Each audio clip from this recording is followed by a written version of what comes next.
contar para vocês o que é que me impedia de ver o vulcão dentro de mim. Nós vamos falar muito disso, mas eu preciso que você entenda a linha de raciocínio, tá certo? Olha aqui. Presta atenção. Nós vamos fazer de conta que esse palco aqui é a minha linha e a sua linha da vida. Daqui para lá, tá certo? Agora deixa eu te fazer uma pergunta aqui. Pergunta não. Olha pro teu parceiro de treinamento e diz assim, ela vai falar da vida dela. Fala. Mas é para você olhar para a sua. Agora diz para outra pessoa. Ela vai falar da vida dela. Mas é para você olhar para a sua. Porque a dela não vai gerar nenhum resultado na sua. Combinado? Então, olha aqui.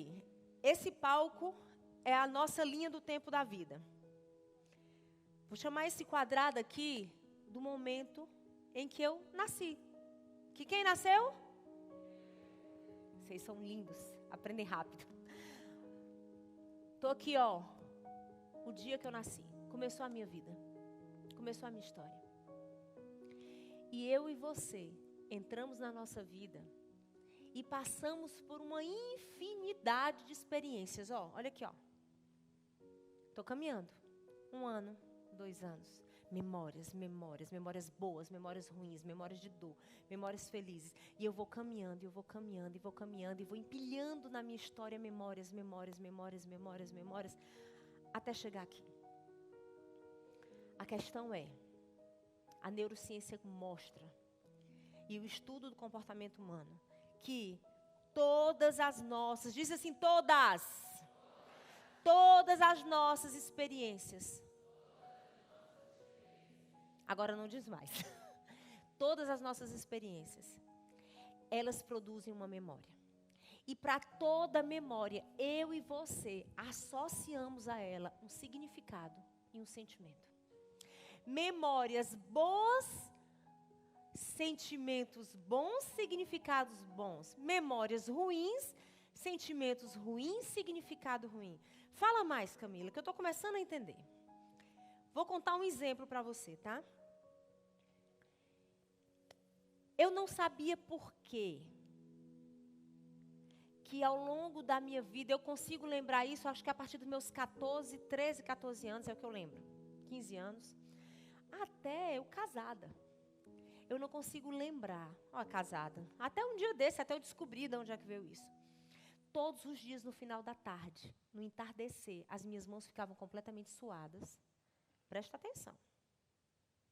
E eu senti um aperto no corpo. Sabe aquela angústia? Como se algo ruim fosse acontecer? Gente, eu estou falando de todo dia.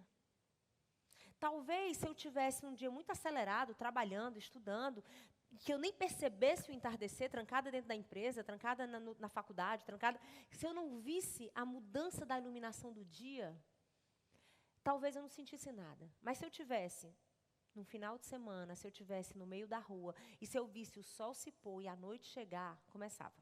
A mão suava. E eu senti um aperto no meu coração que eu não sabia de onde vinha. Até que numa sessão de coach, a minha coach faz um exercício criado pela Febre Assis, criado pelo Paulo. Puf! Veio a memória. Parêntese. Olha para o teu parceiro e diz assim, não importa se você lembra. Fala. A memória está aí. E ela gera resultados. Ok? Camila, mas eu não lembro, então, ó. Mentira, eu não lembrava. E aí eu vi a Camila, com 5 anos de idade, na escola, agarrada na sua lancheira, com a mochilinha aqui do lado, num canto de sala.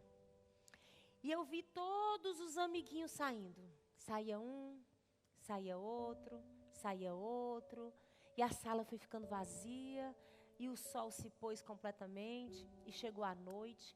Aí chega uma professora, que era quem eu confiava, e diz assim, Camilinha, chegou no meu horário. Então eu vou lhe levar para uma outra sala. Você vai ficar com o auxiliar e o segurança. E ficou eu e mais 2 crianças nessa outra sala. E eu ouvia o que é que aquela auxiliar falava com aquele segurança. Dizia assim, cadê o pai dessa menina? Aí o outro assim, esqueceu dela. Meu Deus, esqueceram da criança. E o outro dizia assim, quando der o meu horário eu vou embora, você se vira com ela. Eu não lembrava. Mas todos os dias, às 18 horas, eu tinha uma angústia, eu tinha medo. E eu ficava com as mãos completamente suadas. Camila, quer dizer que tem coisas que eu não lembro e que geram consequências na minha vida? Muitas. Porque dependendo do seu tipo de cérebro, as suas maiores memórias de dor, elas estão encapsuladas para te proteger. Esse é o meu padrão de comportamento mental, tá? Eu não lembro de quase nada. Eu não esqueço nada que eu tenho para fazer. Eu tenho o mapa da empresa, de agenda completa, de todos os meus funcionários dizem que criam metade da minha mente. O presente e o futuro, está tudo aqui.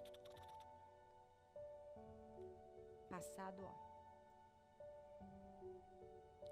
Mas nem por isso, a consequência de tudo que eu vivi estava livre na minha vida. Camila, o que é que isso tem a ver? Simplesmente uma mão suada em um pôr do sol. Só que não foram só essas minhas experiências. À medida que eu fui vivendo, eu fui ouvindo coisas, eu fui vendo coisas, eu fui sentindo coisas. Momentos felizes, sentimentos felizes, significados felizes. Momentos ruins, sentimentos ruins, significados ruins. Qual é o sentimento e o significado de uma criança de 5 anos que acha que foi esquecida na escola? Com um homem desconhecido? Num lugar escuro e à noite. Qual o sentimento? Medo, ansiedade. Lembra da mão suada? Medo, ansiedade. E qual o significado? Não tem valor. Porque você só esquece o que não tem valor. Não sou amada, porque se eu fosse amada, estavam aqui para me buscar. Não é racional. É óbvio que a Camila adulta diz, claro que não me esqueceram, deve ter acontecido algo muito sério, para que eles não chegassem no horário. Só que a criança, que é onde viveu a experiência, e é onde é puf, na emoção dela, a criança é zero razão. E o que importa em tudo na sua vida, a razão vai importar 25%. A emoção que você coloca, enquanto você recebe esse conhecimento, é que vai fazer diferença nos seus resultados. Então, esse é o poder bombástico das experiências da infância. E na minha história, tudo que eu vi, ouvi e senti. Agora fala assim, na sua história, na minha história, fala, bate assim, na minha história. Tudo que você ouviu, tudo que você viu, tudo que você sentiu, de forma repetida, ou uma única vez, mas sobre forte impacto emocional, formou uma memória. E para cada memória, você tem um significado e um sentimento associado.